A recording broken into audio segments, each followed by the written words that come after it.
ভাতটা কিন্তু বাজার থেকে সরাসরি ঘরে আসেনি, এনেছিল চাল। সেই চাল থেকে ভাতটা তৈরি করছে একজন ঘরের গৃহিণী। আমি কিন্তু প্রতিটা ভাত টিপে টিপে দেখিনি ভাতটা হয়েছে কিনা। আমি একটা ভাত টিপ দিয়ে বুঝেছি ভাতটা হয়ে গেছে।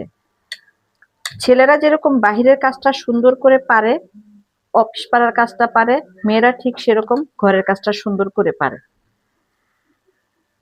বাজার থেকে যখন আপনি একটা শাক নিয়ে আসবেন, আমি শাকটাতে রান্না করে খাওয়ার উপযোগী করে গড়ে তুলবো। তখন আমার ব্রেন খুব দ্রুত কাজ করে, কোনটার পর আমি কি দিব, কিভাবে তৈরি করব, কতটুক লবণ দিব, কতটুক মশলা দিব, কতটুক কি দিব। আপনি কিন্তু এই কাজটা পারবেন না। আবার আপনি যে কাজটা সহজেই করে সন্ধ্যায় বাড়ি ফিরছেন, আমিও সেই কাজটা পারবো না।